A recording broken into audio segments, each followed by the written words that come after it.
when somebody called me up to speak extemporaneously, I always dig back and tell my Jeh Johnson story because I know it so well. I told it so much. Remember our Secretary of Homeland Security, Jeh Johnson. He and I have been best friends for 38 years. And I wanted to tell you a story about when I met Jeh. He tells this story. Jeh had this is the beauty of Morehouse College. He had a 1.4 GPA, and he was failing out of Morehouse College.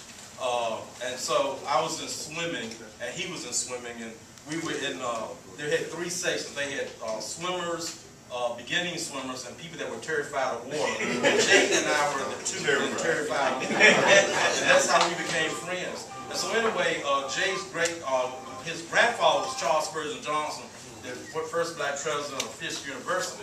And when Jeh told me that, I said, man, how can you have a 1.4 GPA and your grandfather was Charles Spurgeon Johnson? I said, let's study together after we eat dinner. And so every night, I would sit there dreaming about being a student body president.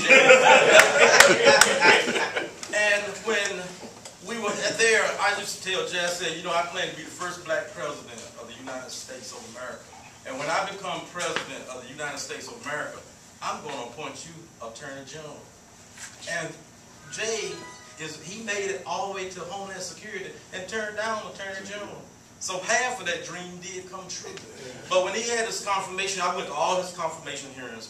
But with the last one for Homeland Security, he invited me to the Oval Office with President Obama, and we were in there for like 2 hours with the President of the United States, the Vice President of the United States, and most of the cabinet.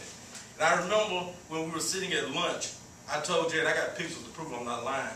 I said, look at all these people falling all over you like I did when we were at Morehouse College.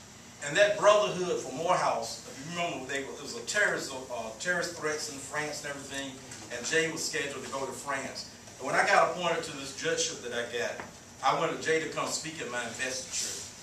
He told President Obama, when we were president, that he wanted to come to my investiture. And the president allowed him to come, and Jeh went to France the next day. And Montgomery was shut down with all the Secret Service and everything. But that's that Morehouse brotherhood. And I appreciate, you know, that's why I always come back. This bullhorn here, 38 years. And so some of you I see, you know, pretty regularly. Jim lived in Montgomery, and I come back to Morehouse quite a bit. But I just want to say I'm glad to be here. And all of y'all look good, and I'm determined that most of the people that come back are the ones that look good, right?